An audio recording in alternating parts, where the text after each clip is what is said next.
dia, pessoal. Tudo bem? Eu sou a Fernanda, né? Segunda aula que eu estou dando aqui para vocês e a última do curso de ECA. Hoje a gente vai falar sobre execução de medida socioeducativa, então é bem específico, é sobre depois que já o adolescente respondeu ao processo pela prática de método operacional, recebeu a medida, qual é o procedimento, o que acontece nesse processo depois do recebimento de uma medida socioeducativa. Essa é a área que eu trabalho, né, na defensoria hoje. Aqui na capital, especificamente, na Defensoria de São Paulo, na capital, a gente tem na Regional da Infância, a gente tem uma divisão entre conhecimento e execução. Então tem defensores que trabalham só com execução de medida socioeducativa, que é meu caso. Mas isso é bem específico da capital em geral. O defensor que acompanha o processo de conhecimento vai acompanhar também a execução. Mas aqui, como são muitos processos, tem essa divisão. E, enfim, vamos lá. Uma coisa interessante é que o ECA, inicialmente, ele não falou nada sobre a execução das medidas, né? São listadas as medidas socioeducativas, né, lá no artigo 112, mas não havia no ECA nenhuma previsão de como que elas deveriam ser executadas. Como é que deveria ser esse cumprimento, como é que deveria ser o acompanhamento, qual o procedimento a ser seguido. Então, desde o ECA, né, em 90 até 2012, como a gente vai ver, que foi a promulgação da lei que trata desse procedimento, havia uma lacuna legislativa sobre o tema e o que, como eu falei para vocês lá na primeira aula, na infância é sempre muito perigoso, porque a ausência de qualquer regra, né, acaba sempre prevalecendo a regra do mais forte e a discricionariedade dos juízes em nome de um suposto bem a ser feito para o adolescente. Então, era muito importante que houvesse uma lei nesse assunto, porque era muito arbitrária, né, a execução das medidas. Então, no ECA a gente tem lá a previsão que as medidas socioeducativas são de advertência, obrigação de reparar o dano, prestação de serviços à comunidade, liberdade assistida, semi-liberdade e internação. Além destas, né, na apuração de um ato infracional, o juiz pode impor alguma das medidas protetivas cumulativamente ou isoladamente, com alguma dessas outras. Como a gente vai ver ainda ao longo da aula, a advertência, a obrigação de reparar o dano e as medidas protetivas não são executadas propriamente num processo específico, né? Elas são medidas instantâneas. Então a advertência, o juiz dá ali na hora, acabou, a obrigação de reparar o dano também paga seu valor e acabou. E as protetivas, inserção na escola, tem algum tratamento, também não há um processo acompanhando no juízo infracional, né? E, assim, o SINASE, né, que é essa lei, a lei que regulamentou esse procedimento, a gente chama ela de SINASE, que é o Sistema Nacional de Execução de Medidas Socioeducativas. Essa é a sigla que eu vou falar o tempo inteiro, é a Lei 12.594 de 2012, e ele estabeleceu quais são os objetivos das medidas socioeducativas. Então, algumas pessoas falam que ele incorporou a questão do direito penal juvenil ao estabelecer esses objetivos e, enfim, ele positivou o que muitas pessoas já falavam e que já se discutia. Ele é uma lei mais avançada em termos de garantia do direito à defesa do que o ECA, como a gente vai ver. Porque o ECA tem muitas cláusulas genéricas, ele detalha um pouco mais. Então, ele vai lá prever que as medidas socioeducativas têm por objetivos a responsabilização do adolescente quanto às consequências lesivas do ato infracional, sempre que possível incentivando a sua reparação, a integração social do adolescente e a garantia dos seus direitos individuais e sociais, por meio do cumprimento do seu plano individual de atendimento, e a desaprovação da conduta infracional, efetivando as disposições da sentença como parâmetro máximo de privação de liberdade ou exerção de direitos observados os limites previstos em lei.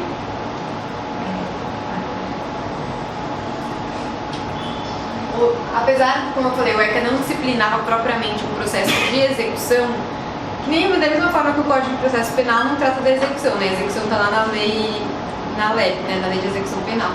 Então o ECA também não trazia nada, mas ele já trazia algumas coisas que devem orientar a execução das medidas, né? Que a medida sempre deve levar em conta a capacidade do adolescente de cumprir as circunstâncias e a gravidade da infração.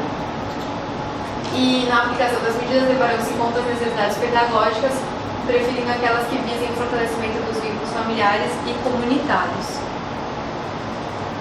Então, voltando ali aos objetivos, né, que eu listei para vocês, agora a gente vai falar um pouquinho mais sobre eles, né? Ao prever que um dos objetivos das medidas socioeducativas é a responsabilização do adolescente, a lei indica que as medidas socioeducativas elas têm um caráter sancionatório e ela pode ser entendida como uma resposta estatal dotada de coercitividade. Então, assim, a medida socioeducativa é imposta para o adolescente e tem que cumprir obrigatoriamente. Por isso que é mais um argumento que a gente deve utilizar sempre que para contrapor a ideia de que o adolescente pode se beneficiar daquela medida ou que ela faz um bem para ele. Não, ela é uma forma de sanção, uma forma de pena. E essa ideia de responsabilização traz isso. Então ela tem esse caráter coercitivo. O adolescente tem que cumprir independentemente dele querer ou não. Se não cumprir, tem consequências. Então, o Estado pode se fazer da força para exigir seu cumprimento. Então, por exemplo, se o adolescente tem que cumprir uma medida e não está cumprindo, pode ser expedido um mandado no limite, né? A gente vai ver todo o procedimento, mas até um mandado de busca e apreensão que é equivalente a um mandado de prisão para adultos. Então, assim, a medida sempre, ela nunca em benefício do adolescente, ela visa a responsabilização dele, ela é uma coerção. Ela não é um bem que o Estado está fazendo para ele, por melhores que sejam os seus objetivos e por melhor que ela possa, eventualmente, ele pode tirar alguma coisa de bom daquilo, mas assim, ela não é uma coisa benéfica por si só. Aí, o objetivo de integração social do adolescente e garantia dos seus direitos individuais e sociais. Então, se ela tem esse caráter sancionatório, né, se ela é imposta em razão da prática de ato infracional e ela pode ser coercitiva, por outro lado, ela tem esses dois objetivos que deixam claro que ela não é só sancionatória, né? Ela também ela é socioeducativa, como diz o próprio nome. Então, ela visa a integração social e a garantia dos direitos, de forma como isso é garantido na adolescência, basicamente garantindo o direito à saúde, à educação, à convivência familiar e comunitária, né? Por exemplo, assim, por que é importante? Isso está positivado lá. Porque se a medida é imposta para um adolescente, por exemplo, uma medida de um adolescente pratica um ato, é uma medida de liberdade assistida. E aí ele demora para cumprir, para de cumprir, aí depois passa 1 ano e meio, 2 anos, vai se aferir se ela ainda tem sentido ou não. E se verifica que aquele adolescente que praticou o ato infracional lá 2 anos atrás já está estudando, trabalhando, está completamente afastado do meio ilícito, a gente pode afirmar que esses objetivos já foram atingidos independentemente da medida socioeducativa. Então, isso pode ser uma das causas da extinção da medida, como a gente vai ver depois. Então, uma vez que o objetivo foi atingido independentemente da medida, ela pode ser extinta mesmo que ele não tenha cumprido. Por isso que é importante que isso está previsto lá como um dos seus objetivos. Então, esse objetivo ele evidencia o cunho pedagógico. Então, o primeiro evidencia o cunho sancionatório, esse evidencia o cunho pedagógico das medidas socioeducativas. E por fim, tem lá a previsão de como objetivo a desaprovação da conduta infracional. Então, assim, medida socioeducativa só pode ser aplicada quando houver a apuração, no devido processo legal, da prática de um ato infracional. Então, aqui também para lembrar lá a primeira aula que eu dei para vocês, que a gente falou do caráter penal indiferenciado, né, que regia a questão dos infratores e dos adolescentes em situação de risco, né. Então, antes do ECA, o fato de um adolescente estar em situação de rua, por exemplo, poderia ensejar a aplicação de uma medida socioeducativa. Então, ele podia ir para o FEBEM por conta disso. Lembra, a gente falou disso na primeira aula que eu dei. Então, essa positivação de que a medida socioeducativa tem por objetivo a desaprovação da conduta infracional é, mais uma vez, um lembrete de que com a doutrina da proteção integral, a medida socioeducativa só pode ser imposta em razão da prática de ato infracional. E para ela ser imposta, para comprovar que houve a prática de ato infracional, tem que ter o devido processo legal, né? Então, nesse processo devem ser aceitadas as garantias legais, né? E a desaprovação é da conduta infracional e não do adolescente. Então não é para ser feito um juízo moral sobre aquele adolescente e isso justificar uma ou outra medida. Isso, assim, é uma coisa que a gente tem que bater na tecla, mas infelizmente não é assim que os juízes da infância se comportam. Mas pela lei, ele tem que olhar, o adolescente praticou um furto. O que que é proporcional em relação a esse adolescente que praticou um furto, seria primário e tal, que medida que eu devo aplicar?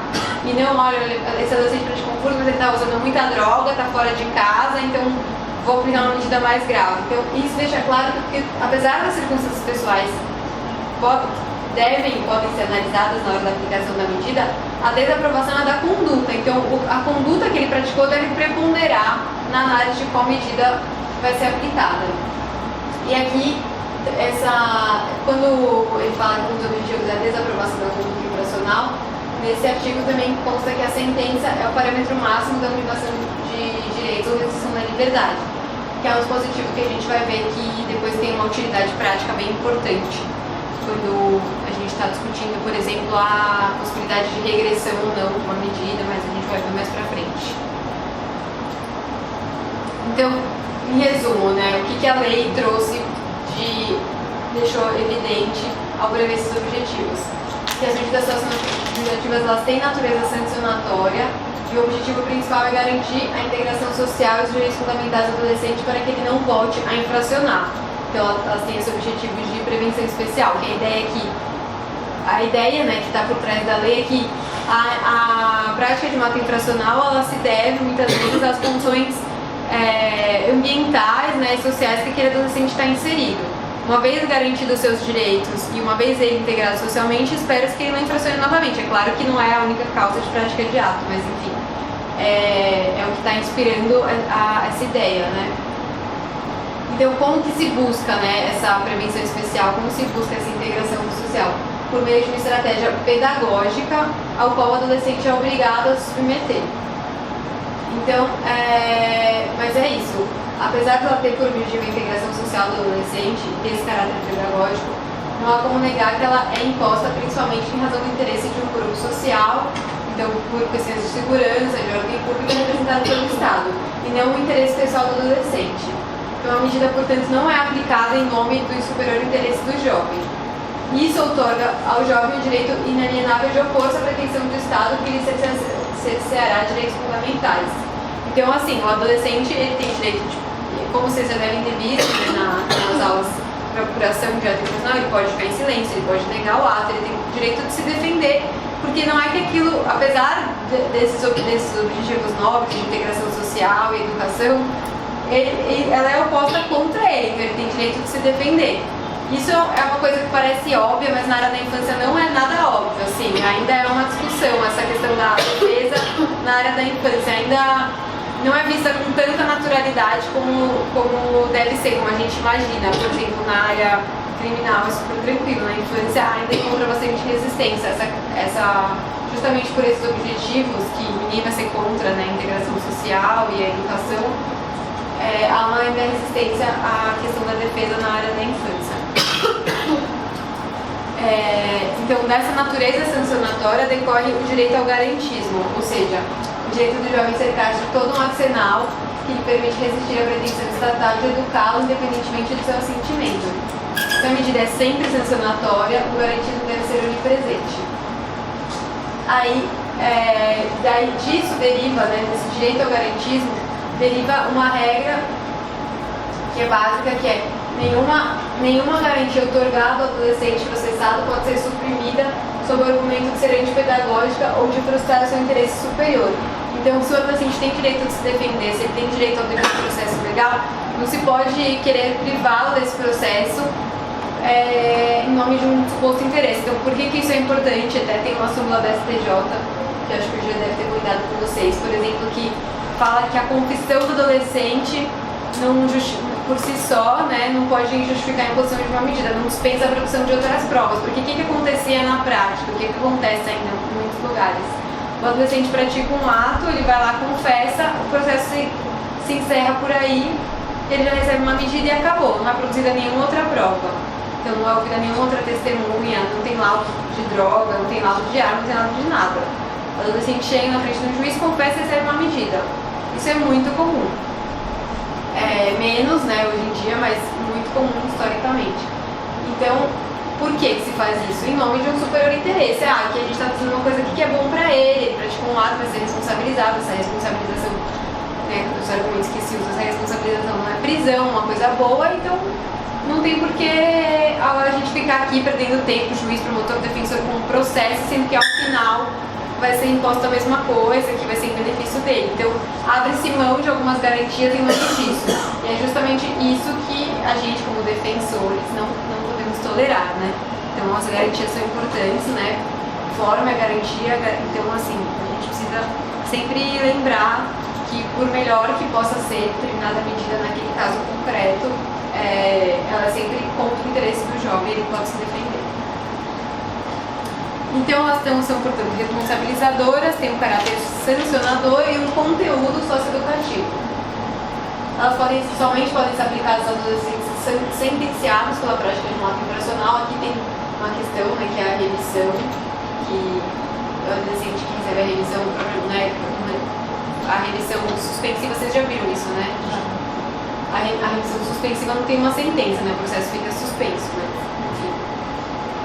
Dá mais lato senso, porque sentenciado em geral, né, ele vai ser processado e vai receber a medida. Por conta do conteúdo socioeducativo, as medidas devem sempre envolver o contexto social do adolescente, de forma que a família, a sociedade e o Estado estejam voltados para o fim almejado de inclusão social do adolescente infrator. Então, como eu mencionei lá no comecinho, o ECA não tratou especificamente da execução dessas medidas, mas logo percebeu-se a necessidade da reunião das regras e critérios que disciplinassem o processo de execução das medidas, tanto no âmbito político, definindo, por exemplo, qual é a competência de cada ente estatal nesse assunto, quanto no âmbito, aqui está político de novo, mas é jurídico, tá? No âmbito político quanto no âmbito jurídico. Então, era necessária uma lei que falasse, olha, a União faz isso, o Estado faz isso, o município faz isso, o orçamento deve ser dividido dessa forma. E também no âmbito jurídico, uma lei que disciplinasse o procedimento, né? Quais são os incidentes que a defesa deve intervir com obrigatoriedade, quais são as causas de extinção da medida, como que a medida pode ser substituída. Então, era necessária uma lei que falasse sobre isso. Antes da lei, no entanto, tem esse documento aqui, de 2006, que essa lei ficou sendo discutida durante muitos anos, assim, sei lá, pelo menos 10 anos, com certeza, ou até mais, houve de discussão para a aprovação dessa lei. E muito do que tem nela hoje já constava nesse documento do CONANDA, que é o Conselho Nacional dos Direitos da Criança, que é a Resolução 119, que é um documento que instituiu o Sistema Nacional de Atendimento Socioeducativo, vem como um subsistema do sistema de garantias. Então, esse documento já não tem força de lei, mas ele já trazia diversas coisas, como os princípios que devem nortear a execução das medidas, as competências, o que o município deve fazer, o que o Estado deve fazer. Então, é um documento muito importante de ler para entender melhor essa matéria. Eu não trouxe, ele é grande, né? Então, enfim, não vou ficar detalhando para vocês, mas eu recomendo a leitura dele.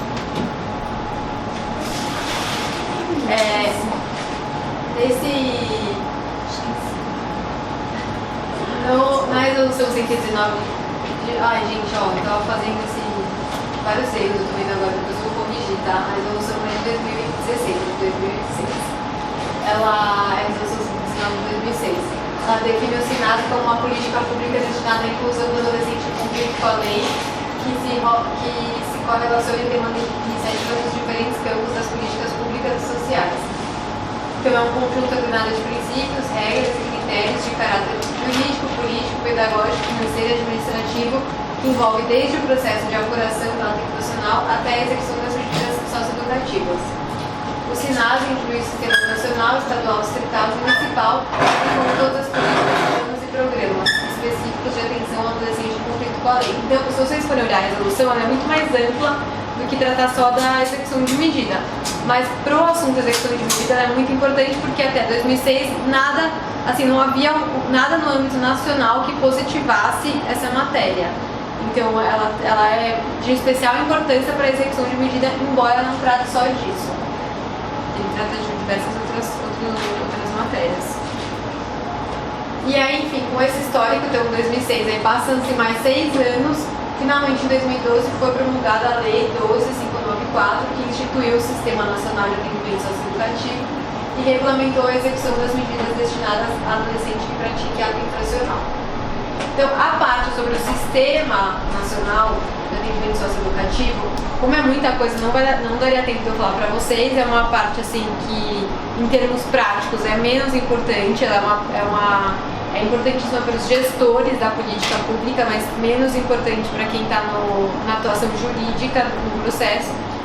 Então, sim, tem que ler, mas não daria para detalhar para vocês aqui, porque tem muitos assuntos. Então, eu recomendo que ela está prevista no artigo 3 ao 34 da lei.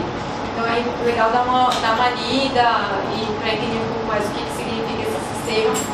Mas, basicamente, esses artigos vão tratar das competências, dos programas de atendimento. Então, competências, como eu falei, o que é o Estado? O que o Estado tem que fazer? O que o município tem que fazer? Qual que é a organização de cada medida? Então, quem é responsável pela liberdade assistida? Quem é responsável pela prestação de serviços? Qual o orçamento? Como que funciona? Dos programas de atendimento. Então, tem detalhações do tipo quantas pessoas tem que estar numa unidade de internação, quantos técnicos, tem tudo isso, assim, está detalhado do que esse sistema prevê. A responsabilização dos gestores, né? Então, o gestor do sistema municipal, como ele pode ser responsabilizado, por quais falhas naquele sistema que ele pode ser responsabilizado, e trata também do financiamento. Então, é uma parte de organização mais política, né? Da execução das medidas. Uma regra importante que está prevista no SINASE, que também já estava prevista no ECA e inspira toda a normativa da infância, é a questão da municipalização do atendimento, né?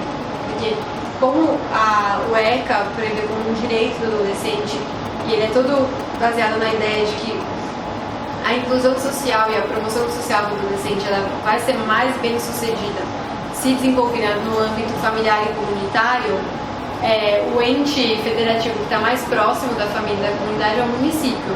Então a ideia é que o município se responsabilize mais pela execução dessas medidas. Então, esse é um princípio super importante e que inspira muito a infância e que está previsto lá também no SINASE.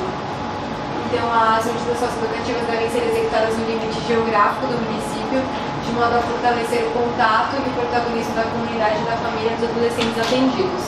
Essa regra é aplicável a todas as medidas, mas é ainda mais premente no caso da liberdade assistida e da prestação de serviços à comunidade, porque a liberdade assistida e a prestação de serviços à comunidade são de responsabilidade dos municípios, das prefeituras, né? Então aqui, por exemplo, em São Paulo, dentro da Secretaria de Assistência Social, né, da ESMATS, há uma parte especial, uma pasta dentro dessa secretaria que lida com medida socioeducativa. E no Estado, a Fundação Casa, por sua vez, que executa a internação em semi-liberdade, está no âmbito do Estado. Então, aqui, assim, normalmente assim que funciona. Nos municípios menores, por exemplo, o CREAS,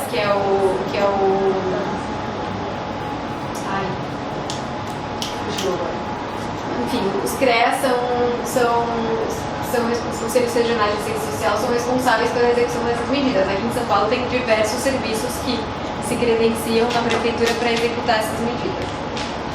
Aí, especificamente de execução de medidas, a lei trata disso nos artigos 35 a 80. E a gente vai ver agora as principais coisas que estão nesses artigos. Então, o artigo 35, ele vai trazer um rol dos princípios que são aplicáveis à execução das medidas socioeducativas. Foi importante a positivação desse rol, porque, como eu falei para vocês, muita coisa já estava no ECA e já estava na Constituição Federal, mas não estava positivado e detalhado num regramento específico da matéria. Então, era meio que terra de ninguém, assim, essa parte da execução. Eu sei porque eu estagiei no BRAS, né, no Fórum do BRAS, antes da lei, né, em 2007. E era muito diferente, assim, o que acontecia lá e pós-lei. Claro que já estava numa fase melhor, porque já tinha aquele documento do CONANDA, já tinha muita discussão sobre como seria a lei. Mas, enfim, tinham coisas que hoje estão positivadas que a gente usa muito na hora de argumentar com as juízas e nos tribunais superiores, que antes a gente usava, mas sem esse fundamento, né, legal. Então, esse rol de princípios ele foi bem importante, a positivação dele nessa lei. ele traz coisas, por exemplo, que, o primeiro, legalidade, não podendo adolescente receber tratamento mais gravoso do que conferido ao adulto. Essa ideia já estava lá nas diretrizes de RIAD, né, que é um documento internacional que trata da área da infância, mas no ordenamento jurídico interno não estava em nenhum lugar. Então, foi super importante. Aí, então aqui eu pus só o rol, eu vou detalhar, eu fiz uns itens específicos de cada princípio, o que é mais importante comentar de cada um deles. Então, a legalidade, ela é um princípio fundamental em todo o Estado democrático de direito, determina a limitação da intervenção estatal. No caso do adolescente em conflito com a lei, a novidade foi a disposição expressa de que o adolescente não pode receber tratamento mais gravoso do que um adulto. Então, essa regra já estava contida nas diretrizes de RIAD, do artigo 54, e ela tem como consequência prática que um adolescente não pode ser submetido ao cumprimento de medida socioeducativa em meio fechado se o adulto tiver direito ao cumprimento de pena pelo mesmo fato típico que em meio aberto. Então, ela permite que se faça essa análise, assim, se um adulto praticasse um furto simples, ele não quer ser preso, então um adolescente também não pode ser. O adolescente, em tese, não poderia ser já porque o furto não é um crime cometido com violência ou grave ameaça. Mas vamos supor que o adolescente reitere infrações graves e mesmo que foi um furto tentado reincidente. Um adulto ele não ia ficar preso de qualquer forma, então o adolescente também não pode ficar. E a outra consequência prática dessa regra é que um adolescente não poderá permanecer em cumprimento de medida educativa por mais tempo que o prazo de cumprimento da pena pelo adulto, desde que o tipo penal seja idêntico. Então, essa regra permite essa análise. E também a análise de que um benefício eventualmente concedido a um adulto também pode ser aplicado na área da infância. Então, por exemplo, na nossa atuação prática, eu invoco bastante esse princípio, por exemplo, em caso de adolescentes meninas que estão grávidas, né? Que no caso a LEP, né, prevê que as mulheres gestantes em fase de amamentação podem ter a sua pena de prisão substituída pela prisão domiciliar. Então a gente pode invocar com base nesse princípio da legalidade, na impossibilidade de um tratamento mais gravoso a um adolescente do que um adulto, que a adolescente esteja grávida ou amamentando dentro da Fundação Casa tenha a sua medida de internação substituída pela de liberdade assistida, já que se ela fosse um adulto, ela não estaria internada, ela estaria em casa por conta do que está previsto na LEP e até no Código de Processo Penal, na questão da prisão cautelar. Então, esse princípio ele dá essa abertura para a gente ver o que um adulto teria de benefício naquele caso, mas na verdade a gente usa muito errado essa questão do benefício, né? O que seria assegurado como direito ao adulto, que pode também ser assegurado ao adolescente. Então, é um princípio super importante que já era possível argumentações nesse sentido, mas agora tem uma força legal melhor. Outro princípio é a excepcionalidade da intervenção judicial e da imposição das medidas. Então, em termos de execução de medidas, isso significa que o judiciário deve sempre evitar a imposição de novas medidas a adolescente que já esteja cumprindo outra. Então, assim, é muito comum que a adolescência é o período que vai de 12 a 18 anos, né? É muito comum que nesse período todo aconteça o adolescente não é raro assim que tenha uma única, claro que tem, mas tem uma única passagem pelo juízo da infância e nunca mais aconteça nada. Então é comum que o adolescente pratique um ato, receba uma medida, depois passa o tempo, ele pratica outra, recebe uma outra medida, ou está em cumprimento de uma medida, é sentenciado por um outro ato que ele tinha praticado. A gente vai ver como isso funciona, mas a ideia aqui é que a intervenção judicial deve ser excepcional. Ela só deve realmente incidir quando não tiver nenhuma outra forma de resolver aquele conflito. Então,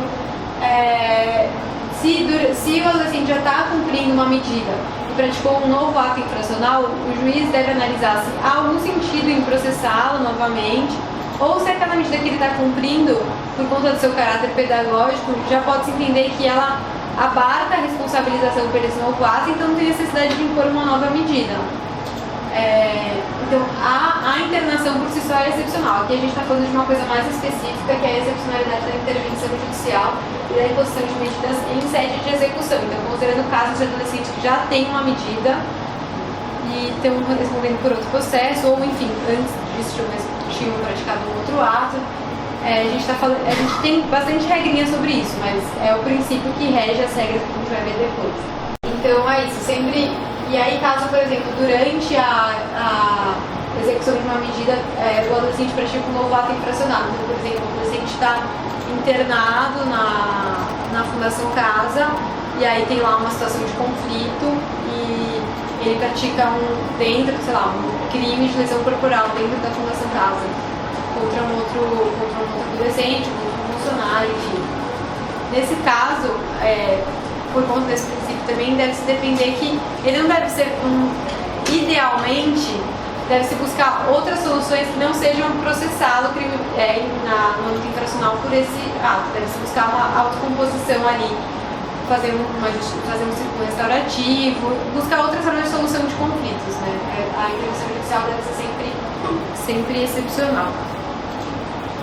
E aí, justamente, seguindo para mostrar que a lei tem essa lógica de excepcionalidade da intervenção judicial, que ela abre caminho para outras práticas na área da infância, o princípio seguinte é da prioridade restaurativa. Então já há espalhado aí pelo Brasil muitas iniciativas de justiça restaurativa na área da infância, mas não havia em nenhum momento na legislação algo que indicasse que é desejável que se priorize essas práticas restaurativas. Então, esse princípio veio falar especificamente sobre isso. Então, em linhas bem gerais, assim, eu não sou uma especialista estudiosa sobre o tema, e também o que a gente tem de justiça restaurativa são iniciativas pontuais, tomadas por juízes, né, em fóruns específicos, então, assim, dificilmente isso vai ser cobrado em alguma prova. É importante vocês saberem que a lei tem isso como prioridade, assim. Então, no horizonte do que se pensa em justiça infracional, a lei já indica que o caminho melhor a seguir é evitar a judicialização e evitar toda a estigmatização que um processo judicial traz, né, e outras formas de resolução de conflitos. Então, a proposta restaurativa tem por objetivo a reunião pacífica da vítima e agressor, geralmente com a presença de um facilitador, além de eventualmente outros indivíduos da comunidade que foram atingidos pelo conflito estabelecido, possibilitando a todos participarem de forma ativa da resolução das questões relacionadas ao fato. Então é isso, a ideia é que se busque uma nova forma de solucionar os conflitos, que seja menos estigmatizante e menos violenta do que o processo, né? Ela acontece no judiciário? Então, aqui em São Paulo já tiveram, na capital, né, já tiveram algumas iniciativas lá na Vara da Infância, agora está se pensando de novo, uma que vai ser bem específica, por enquanto, para atos infracionais que acontecem na região da Brasilândia, em escolas. Então, em São Caetano teve uma experiência bem legal também já. Mas é isso, são iniciativas incipientes tomadas por alguns juízes, mas agora a lei indica que essas iniciativas são bem-vindas e que devem pensar em novas soluções nesse sentido. E a ideia é que com a prática restaurativa não tenha o processo, e que da prática restaurativa ela nunca pode ensejar em posição de uma internação, uma liberdade, porque essas medidas precisam do devido processo legal, né? Mas o certo seria que a sociedade civil, sei lá. Então, o certo mesmo é que ela não fosse no âmbito do judiciário, né? Mas o que a gente ainda está muito ligado a essa ideia que é o judiciário que tem que tomar essa iniciativa, até o nome Justiça Restaurativa.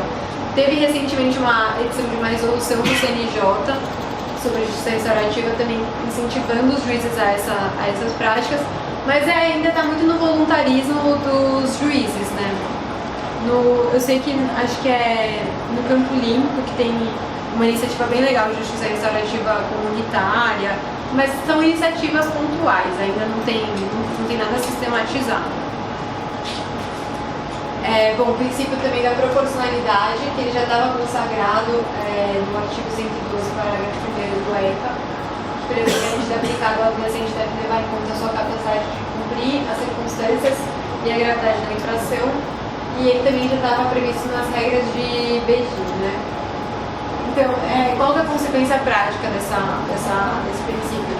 É que é possível que na fase da execução seja reavaliada a medida imposta caso ela venha a ser considerada desproporcional. Então, vamos supor, o juiz de conhecimento, né, teve aquela apuração do ato infracional e impôs uma medida.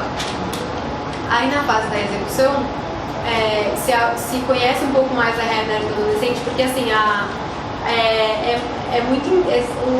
medida de execução, depois a gente vai falar já disso, um documento que todas as medidas exigem que é exigido que todas as medidas para serem executadas é o plano individual de atendimento, que esse plano individual de atendimento, ele detalha muito a vida do adolescente, da família, os objetivos que ele tem que cumprir, como é que é a realidade dele, os técnicos fazem visita domiciliar, enfim. Então, na execução, normalmente, você vai ter um conhecimento mais profundo de quais são as circunstâncias pessoais daquele adolescente, que na fase de conhecimento, como é muito centrado na apuração do ato, né, não se sabe. Então, é possível, por exemplo, que o adolescente julgado pela prática de um ato que recebeu uma determinada medida, em sede de execução, após a elaboração do PIA, que é o Plano Individual de Atendimento, se verifique que aquelas circunstâncias pessoais dele não tem nada a ver com o cumprimento daquela medida que foi imposta. Assim, nossa, o adolescente, por exemplo, tem uma questão de saúde mental que não tinha se percebido antes, porque não se tinha investigado com profundidade o caso dele, ou ele está numa situação de vulnerabilidade familiar que nesse momento ele não tem condição nenhuma de cumprir uma medida. Essas coisas podem ser analisadas em série de execução e aí, com base no princípio da proporcionalidade, pode haver uma mudança na medida que foi originariamente imposta, né? Proporcionalidade da medida aplicada em relação à capacidade do adolescente a cumprir, né? Mas falando dessa medida, ela é uma multa, o juiz a juiz da execução que vai mudar. da execução. A gente já vai ver sobre reavaliação e substituição, mas esse é um princípio que inspira as regras de reavaliação e substituição. A gente já vai ver a seguir.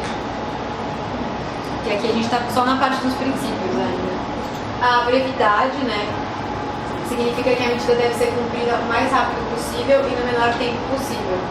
Decorre do reconhecimento constitucional de que os adolescentes são pessoas em situação peculiar de desenvolvimento, que, portanto, para eles noções de tempo são diferentes e as intervenções devem ser imediatas para que possam cumprir os objetivos a que se propõe. Então, é isso, a medida, o adolescente praticou um ato, agora, dezembro de 2016. O processo costuma ser rápido, né? Então, se ele está internado provisoriamente, se ele não está internado provisoriamente, nem tanto, mas daqui a 2 meses, no máximo, ele é responsabilizado pela prática desse ato. O ideal é que logo que ele seja responsabilizado, né, que ele receba a sentença de uma medida, essa medida já comece a ser executada, ele já comece a cumprir, porque ela tem que ter essa relação de contemporaneidade com o ato que foi praticado. Porque como a adolescência é um período de muita transformação e mudança, se essa execução demora muito, pode ser que daqui a 2 anos, aquele adolescente que então tinha 14 anos e praticou aquele ato tenha mudado já completamente pelas circunstâncias naturais da vida. Acho que em nenhuma fase da vida a gente vai mudar tanto que nem na adolescência. Então por isso que é tão importante que se respeite o princípio da brevidade e que a medida seja executada o mais rápido possível e também que ela dure o menor tempo possível para evitar a estigmatização, para que ela seja mais efetiva. É muito comum a gente ver assim, liberdade assistida, né, a medida de liberdade assistida que está durando já 2 anos e meio e não tem efetividade alguma, assim, porque se não conseguiu em 1 ano com o adolescente, dificilmente irá se conseguir em 2 anos, né? Se ele não aderiu ali, se não teve muita evolução, não é ficar insistindo naquilo que vai mudar. Então a ideia é que ela seja executada rápido e pelo menor tempo possível. Então, com base no princípio da brevidade, a gente pode formular pedidos de extinção da medida socioeducativa. Se, por exemplo, o adolescente recebeu uma medida, por alguma razão, ele não iniciou a cumprir essa medida logo depois. Então, por exemplo, o adolescente morava aqui em São Paulo, praticou um ato. Aí, sei lá, mudou para Ribeirão Preto. Aí até o processo ir para lá, intimarem ele lá para começar a cumprir, passa a ser 1 ano, 1 ano e meio, 2 anos. Quando vai encontrar esse adolescente que então tinha 16 anos praticando um ato aqui, já é uma pessoa de 18 anos trabalhando com carteira assinada, está com filho. Assim, qual o sentido hoje de uma medida na vida dele? Nenhum. Porque se o objetivo é a integração social, ele já está integrado.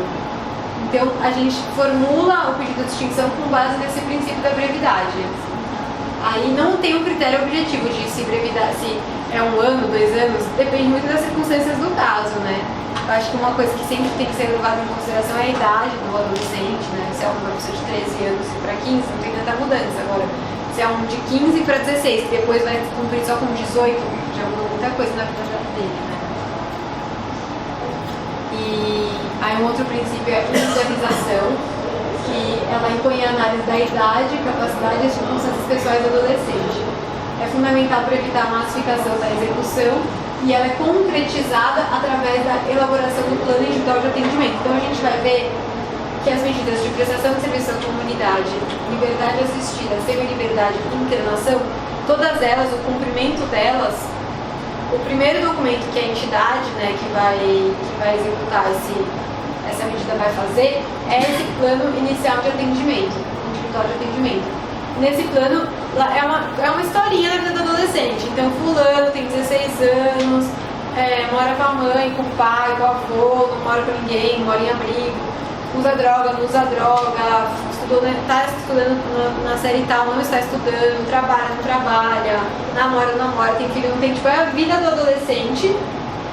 Tem um relato da vida dele, de tudo que ele está fazendo, quais são as circunstâncias pessoais e sociais dele. E aí, com base nisso, são estabelecidas as metas que ele tem que cumprir. Então, a execução a execução na área da infância é totalmente diferente da execução penal, como vocês já estão vendo, porque ela, de fato, a lei tem vários mecanismos para que ela seja realmente individualizada. Infelizmente, aqui em São Paulo, na capital, a gente vive uma realidade de tudo ser gigante, enorme, né? Então são muitos adolescentes, né, que têm um cumprimento de medida. E aí é claro que há uma massificação. Então, assim,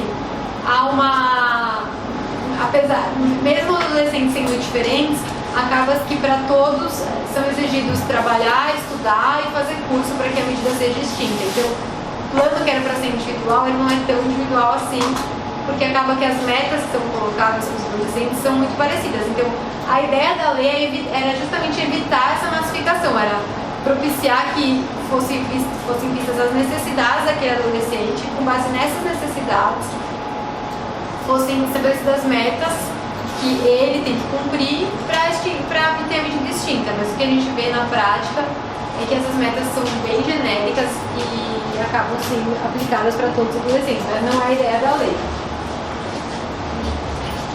Um outro princípio também está muito ligado ao da excepcionalidade da intervenção judicial é o da mínima intervenção. Então, ele estava previsto já também nas regras de Beijing, ele interfere diretamente na imposição da medida adequada, deve considerar as condições objetivas do fato, as condições subjetivas do adolescente, mas também deve produzir efeitos quanto à duração e forma de cumprimento. Então, aliado ao princípio da brevidade, a gente formula os pedidos de extinção também com base nesse princípio. Então a gente fala, olha, não tem mais sentido intervir na vida desse adolescente tanto tempo depois. Porque a lei prevê que há o princípio da mínima intervenção. Então, se por circunstâncias da vida ele já conseguiu se integrar socialmente, ele já está afastado do meio infracional, não tem por que o judiciário intervir. Então não tem por que se exigir o cumprimento de uma medida. Aí o princípio da não discriminação, que é uma cláusula genérica, sim, de não discriminação por raça, sexo, tem um específico para falar.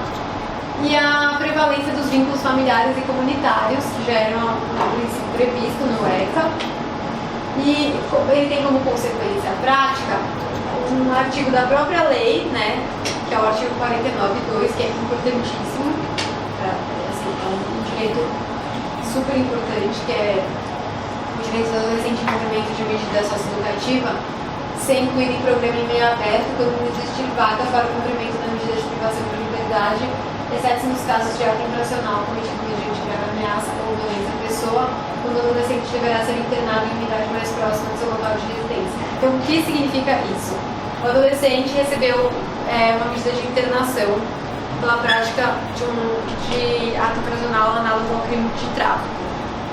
Esse adolescente é, sei lá, da comarca de Eldorado, Sumaré, qualquer cidade do estado.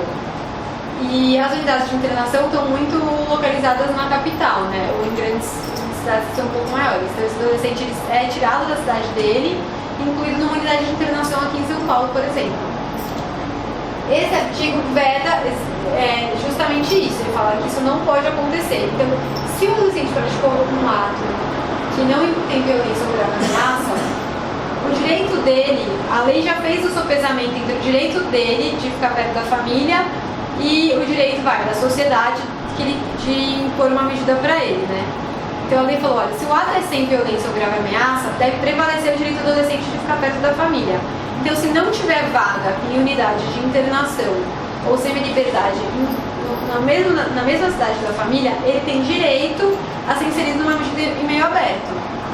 Então, assim, vocês entenderam isso? Assim, nesse caso, ele tem, por exemplo, a medida tem que ser substituída por uma LA. Pode ser que esse inexistir vaga tanto porque não tem o programa de internação ou semi-liberdade naquela cidade, quanto também porque ele está superlotado, né? Que é muito comum. E, então, assim, essa é uma decorrência desse princípio. E uma outra decorrência desse princípio é no âmbito aqui, eu sei que esse curso qualquer pessoa do Brasil pode assistir, mas acaba que eu falo muito de São Paulo porque é a realidade que eu conheço, né? No âmbito da Fundação Casa, tem uma portaria normativa que fala da concessão de verba para famílias dos adolescentes internados realizarem visitas semanais. Então, por conta desse princípio e por conta do direito do adolescente de ter contato com a família durante o cumprimento de medida, caso a família não tenha condições financeiras para realizar a visita, a Fundação Casa, o Estado, tem que garantir o dinheiro para elas realizarem essa visita. Então, é também por conta desse princípio, para que sejam preservados os vínculos familiares e comunitários. Essa questão da verba é sempre um problema, né? E eles congelam a verba, não dão a verba, sempre é uma briga, assim, por isso que é importante a gente saber. Porque é uma coisa que a gente, como defensor, tem que reivindicar que seja cumprido, porque não é automaticamente, claro, que eles falam, vou dar dinheiro para essa família, né? Eles fingem sempre que não dá, tem que fazer um estudo social. De fato, a portaria exige um estudo social, mas esse estudo social é super simples de se fazer. É renda familiar, onde mora, e ver se está nos critérios lá. É bem recente isso. Então, essa portaria, ela está com esse número de 2016 porque ela é atualizada todo ano. Mas ela já estava prevista em outros formatos antes. Mas todo ano ela mudou alguma coisinha, enfim. Atualmente a que está vigente sobre esse assunto é essa que eu coloquei aí. Mas o que é, assim, claro que ninguém precisa decorar o número de portaria, mas saber que a concretização desse princípio um exemplo é essa garantia de concessão de verba para visita, né? Bom, então, vistos os princípios que vão informar toda a execução de medidas, a gente vai passar agora para os procedimentos, né? O procedimento, assim, o que eu estou dizendo? É um processo mesmo de execução e que rito que ele vai seguir, né? Aqui, como eu falei, tudo que parece óbvio na área da infância não é óbvio, né? Então, assim, a lei tem que falar que, sob pena de nulidade, a defesa precisa intervir nos procedimentos. Porque isso não era uma coisa que acontecia, e às vezes não acontece. Assim, não é raro eu receber, porque como a gente está aqui na capital, a gente recebe processos dos mais diversas cidades do estado, né? E aí tem muitos lugares que não tem defensoria, cidades pequenas, no interior, não tem defensoria. E aí não raro a gente recebe procedimentos em que houve uma audiência com a presença do juiz, do Ministério Público e do adolescente sem defensor. Nem advogado conveniado, nem nada. Então, assim, e nessa audiência, por exemplo, foi imposta uma internação, sanção, o adolescente foi responsabilizado por alguma coisa. Então, assim, é gravíssimo, ainda acontece, e daí a importância desse artigo que fala que a defesa e o Ministério Público intervirão sob pena de nulidade no procedimento judicial de execução das medidas socioeducativas, assegurados aos seus membros as prerrogativas previstas no ECA, podendo requerer as providências necessárias para adequar a execução aos ditames legais e regulamentares. Então, assim, uma coisa que parece super óbvia, né, porque um processo judicial tem que ter Ministério Público e Defesa, e na infância não é óbvio, porque o juiz lá da cidadezinha mica do interior acha que ele estaria ajudando aquele adolescente, então para que ele precisa de defesa? Né? Então aqui todo mundo querendo ajudar, para que precisa de defesa? Então, assim, se você está numa cidade, depois de ser defensor, está lá numa cidade, né, trabalhando por obras de defensoria, quando você recebe esse processo, você pode requerer a anulação dos atos judiciais que foram realizados dessa forma por meio de um habeas corpus. Então, dá pra gente questionar isso juridicamente, né? Bom, aí a questão da atuação da defensoria na vara da infância, quando tem dois adolescentes envolvidos no mesmo fato, a defensoria ela vai atender os dois. Vai. Não pode, como no penal, a gente vê que quando existe a colidência, né, então chamam o dativo e a defensoria, né?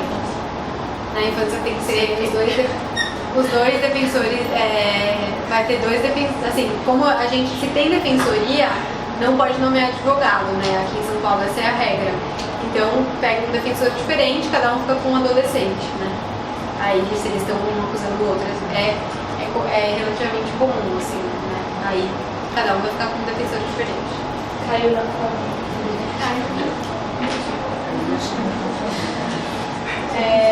Então, os procedimentos, né, o processo de execução, ele vai ser formado para acompanhar as medidas de prestação de serviços à comunidade, LA, semi-liberdade e internação. Então, como eu falei lá no início, e está previsto no artigo 38 da lei, as medidas protetivas, as medidas de advertência e reparação de danos serão executadas no próprio processo de conhecimento. Então não vai ser formada uma execução para acompanhar essas medidas, porque elas são as chamadas medidas instantâneas. Como eu falei, a advertência é só o juiz falar, olha, não faça mais isso. Então tem um processo com defesa, com o Ministério Público, com PIA, é uma coisa que acaba ali no mesmo ato. Então é para essas medidas especificamente que esse procedimento de execução, que esse processo vai servir. No artigo 39, é um artigo que tem que ler também, que não vale a pena ficar aqui falando, ele prevê quais são as peças que devem formar esse processo. Então cópia da sentença, da representação, do relatório, eventuais relatórios elaborados, que vai iniciar, o processo de execução se inicia com essas peças. Então isso é juntado, né, com uma guia de execução, falando aí do nome do adolescente, idade, qual é a medida imposta por qual fato, quando o fato aconteceu. E aí vem a cópia da representação, às vezes do BO, da sentença, está tudo explicadinho lá na lei o que tem que compor esse processo, né? Então, formado esse processo, esse expediente é encaminhado para a entidade de atendimento socioeducativo que vai acompanhar aquele adolescente, que se for prestação de serviços à comunidade e liberdade assistidas, são os serviços de medida em meio aberto, né, que a gente usa a sigla SME, e se for internação e semi-liberdade, é a Fundação Casa aqui em São Paulo. Então, esses documentos são encaminhados para esses serviços e eles têm que elaborar o plano individual de atendimento, que a execução ela tem que ser individualizada. Não tem nada a ver com a execução de adulto, que é assim, praticou um roubo, tem que cumprir um 6 da pena e saiu. Não tem nada a ver. É um processo totalmente individualizado. Assim, eu sei coisa do adolescente que eu não tinha nenhum interesse em saber. É uma lupa na vida do adolescente, assim, até meio invasivo demais, na minha opinião. Mas é isso, assim, é um relatório super profundo sobre a história daquela pessoa.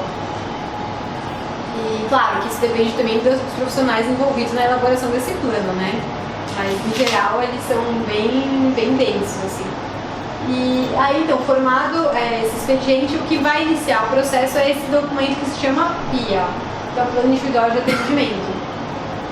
Aí na internação e na semi-liberdade, o prazo para a elaboração do PIA é de 45 dias e na prestação de serviço no LA o prazo é de 15 dias. Então, quando a equipe vai lá atender o menino e vai fazer. O que ela vai fazer nesse PIA? Vai fazer uma avaliação do caso e vai ver quais são as metas que o adolescente acha que ele tem que cumprir, quais são os objetivos que o adolescente declara que ele tem que cumprir, quais são as metas que a família acha, os objetivos que a família acha e quais são as metas e objetivos que os técnicos, né, que a gente chama aqui, as pessoas que recebem e atendem adolescentes são chamadas de técnicos, né, que os técnicos acham que ele tem que cumprir. Então tem a visão do adolescente, da família e das pessoas que vão executar a medida, né, dos técnicos. Então, no caso da remissão, quando a remissão é imposta como forma de suspensão do processo, é o mesmo procedimento. A gente vai ver só que as consequências desse cumprimento são diferentes, mas uma vez suspenso o processo, porque o adolescente recebeu uma remissão com o PSC ou com o LA, aí se inicia um processo de execução da mesma forma que se ele tivesse sido sentenciado, e aí vai ser feito um PIA também da mesma forma. Então, a consequência, como eu falei para vocês, o artigo 39, que trata do PIA, ele fala só de remissão como suspensão do processo. Então, o que a gente pode interpretar já que ele fala só de suspensão do processo. É que não há mais possibilidade de executar a medida imposta em sede de remissão como forma de exclusão do processo, que é aquela do Ministério Público, né? Então é mais um argumento para falar que quando o Ministério Público dá a emissão, ele não pode impor medida, que medida depende de processo judicial. Então, esse é mais um argumento para reforçar essa tese, que a Defensoria já sustenta há bastante tempo. E aí, no caso da medida imposta como forma de extinção, discute se ela será executada como medida protetiva ou se o processo será imediatamente arquivado. Então, assim, como forma de exclusão do processo, o que acontece na prática é que é formado um procedimento de execução, aqui em São Paulo, mas é formado um procedimento de execução como se ela tivesse sido imposta na sentença ou de suspensão. O que acontece é que se o adolescente não cumpre, não tem nada para fazer. Não é que nem volta o processo e nem que ele pode ficar internado, internação sanção. O que acontece é que vira uma coisa totalmente inútil lá. Você tem um processo que não tem consequência nenhuma se ele não cumprir. Então, a gente defende que isso deveria ficar no próprio juiz do conhecimento para ele acompanhar, mas na prática é enviado para execução. E aí, assim, quando ele não cumpre, devolve para notificar o juiz que ele não cumpriu e acabou. É uma obrigação natural, não tem formas de obrigar ele a cumprir. Então, aí aqui mais uma recomendação de leitura, que são os artigos 52 a 59 da lei, que eles tratam do conteúdo, da forma de elaboração e de quem poderá acessar o PIA. Então, assim, é isso, é bem detalhado, assim, o que tem que conter, que é mais ou menos o que eu falei para vocês, as metas, que o adolescente declara, os objetivos, o estudo social do caso, como que ele é elaborado, né, reunião e tal, com a família, com o adolescente. E quem poderá acessar, né, que o defensor, o Ministério Público, o adolescente, seus familiares. Aí, uma vez que é feito esse documento, ele vem para o processo de execução e é aberta vista para o Ministério Público e para a defesa dessa ordem para eles se manifestarem. Então, quando a gente analisa o PIA, pode requerer qualquer avaliação complementar ou perícia, né, para complementação. Então, aqui tem uma certa tendência na área da infância de patologização dos comportamentos e psiquiatrização. Então, é muito comum que fiquem fazendo avaliações psiquiátricas e neurológicas dos adolescentes medida, principalmente quando são casos que envolvem drogadição, então tem avaliação para ver qual que é a dependência. Nossa postura é evitar ao máximo essa tendência, né? Porque é uma intervenção muito dura e profunda na vida da pessoa, mas é comum que sejam feitas e o Ministério Público pode requerer e muitas vezes requer essas avaliações. Então, quando ele tem contato com o PIA, lê lá o caso, fala, nossa, acho que é o caso que parece que o uso que esse adolescente faz de drogas é muito problemático. Quero saber se ele precisa ser internado para tratar a questão da drogadição. Aí requer uma avaliação. E aí pode também ser impugnado o PIA de maneira fundamentada. E aí, assim, por exemplo, um caso, eu não costumo muito impugnar a PIA porque eu acho que não tem muito efeito prático e só tumultua o processo, mas enfim. Um caso que eu impugnava com certa frequência, mas parou de acontecer, é que a prestação de serviços da comunidade, por exemplo, a única meta que pode ser imposta ao adolescente, pela própria natureza da medida, é cumprir o serviço comunitário. Mas não era raro que os serviços colocassem como meta, por exemplo, escolarização. Isso aqui não pode ser uma meta da prestação de serviço da comunidade, assim, né? LA, ok, não pode ser uma meta. Mas na prestação de serviço da comunidade, não. A natureza dessa medida, o juiz põe lá, prestação de serviço da comunidade por 4 meses, 3 horas semanais. Qual que é a meta do adolescente? Prestar os serviços por 4 meses, 3 horas semanais. Então, quando eles colocavam metas que não tinham a ver com a natureza da medida, normalmente impugnavam. Mas é possível impugnar por qualquer razão. Se você achar que não está em conformidade com algum princípio, ou está violando algum direito do adolescente, é possível impugnar, que seja de forma fundamentada. Caso seja admitida essa impugnação do PIA, é possível que haja uma audiência com participação do MP, defesa, a direção do programa de atendimento, adolescente, seus pais e responsáveis. A impugnação não suspende a execução, salvo a determinação judicial em concreto. Então, se as partes se manifestarem e não houver nenhuma impugnação, considera-se homologado o plano individual de atendimento. por que é importante essa homologação? Porque uma vez que se chegou a um consenso, juiz, MP, defensoria, de que aquelas metas ali estão ok, ninguém impugnou, é aquilo que o adolescente precisa cumprir, as metas, a medida tem que ser extinta. Essa vai ser a análise que vai ser feita no processo. Então, assim, é feito um PIA, e aí como que vai ser aferido se ele está sendo cumprido ou não? Com relatórios que vão sendo enviados periodicamente para o juízo. A periodicidade dos relatórios é trimestral, né? Então, cada 3 meses é enviado um relatório contando como é que está essa questão das metas. Então, no que o adolescente evoluiu, no que não evoluiu. Mas as metas estão estabelecidas lá. Então, se a meta, como eu falei para vocês, infelizmente aqui é uma cultura de pôr como meta escola, trabalho e curso. Então vai sendo enviado relatórios falando, o adolescente está estudando, está fazendo curso, não está fazendo curso, está trabalhando, não está trabalhando. Claro, mais complexo do que isso, mas enfim, em suma é mais ou menos isso. E aí são essas metas, é o atingimento dessas metas que vai determinar uma das causas de extinção da medida. Então, como eu falei, no PIA que são estabelecidas as metas para que o adolescente deverá cumprir ao longo da medida. Aí aquilo que eu também já comentei, que na prestação de serviço da comunidade a única meta deve ser o cumprimento das horas estabelecidas na sentença. Já na LA, na semi-liberdade e na internação, as metas são subjetivas e os relatórios técnicos conterão avaliações sobre o cumprimento ou não. Então a meta pode ser desenvolver criticidade sobre a prática do ato infracional. Então vai se verificar se o adolescente consegue perceber que a prática do ato é errado, que tem uma consequência. Então, assim, normalmente esses serviços de medida têm psicólogos, né? E esses psicólogos que vão fazer essa análise. Vão falar, olha, eu percebi que ele amadureceu, eu percebi que ele consegue ver que roubar é errado, que o tráfico é um ganho fácil de dinheiro, mas que tem como consequência esse processo, isso não é bom para ele, não é bom para a família dele, enfim. Essa análise também é bem comum que isso seja uma meta, assim, a crítica do adolescente, assim, ver se ele consegue perceber que o ato é errado e tal. Ou no mínimo que ele consegue perceber que todo ato tem uma consequência, então se ele pratica um ato ele vai ser responsabilizado.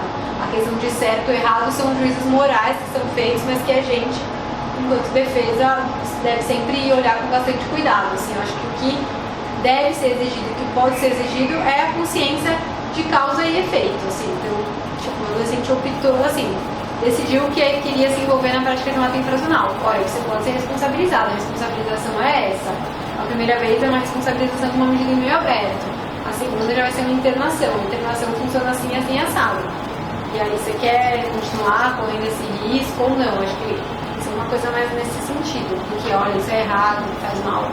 Mas isso depende muito da forma que os profissionais que atendem o adolescente trabalham, né? E aí, então, gente, dentro do que tem no processo de execução, então é isso, né? O adolescente praticou o ato, recebeu a medida, é formado esse processo, cujo primeiro documento é o PIA, que é o Plano Individual de Atendimento, feito com a participação do adolescente, da sua família, dos técnicos da medida, que depois vai ser homologado em juízo. Aí a execução começa a transcorrer. A cada 3 meses é enviado um relatório contando como é que o adolescente está no cumprimento dessa medida. Durante o transcurso da execução,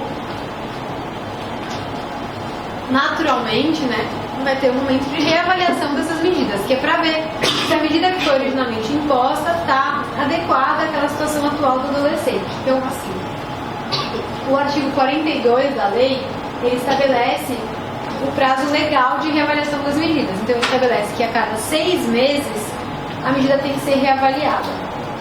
Então, o que a gente, enquanto defesa, o que a gente sustenta? Que uma vez que a lei fala disso, o prazo das medidas deveria ser como sempre de 6 meses. Prorrogar para mais de 6 meses é exceção. Então, se tiver tudo bem, a medida tem que ser cumprida em 6 meses, até em observância ao princípio da brevidade, né? É o prazo mínimo da internação, né? 6 meses, enfim. É o prazo que a equipe tem que ter para trabalhar 6 meses. A exceção deveria ser a prorrogação. A gente sustenta isso com base nesse artigo que fala que a reavaliação máxima é a cada 6 meses. Então, assim, se chegar lá nos 6 meses Como é que você vai reavaliar a medida? Com base no relatório técnico que tem que ser enviado, né? Para vocês, o acompanhamento da execução é feito com base nesses relatórios que são enviados para o juiz. Então, caso não haja o envio desse relatório no prazo máximo de 6 meses, o que você pode fazer? Requerer a apresentação imediata, mais a liberação do adolescente, já que não há justificativa para a manutenção da medida. Então, expirado o prazo de 6 meses, não tendo sido enviado o relatório, o processo, contando por que a medida não foi extinta ainda, o que falta, o que não falta, pode ser feito pedido de liberação. Na prática isso não acontece, porque quando já está próximo a chegar o prazo, né, o cartório já começa a cobrar das entidades que enviem o relatório, né. Então é difícil assim que passe o prazo, mas aqui em São Paulo, na realidade, os menores, pode ser que isso aconteça.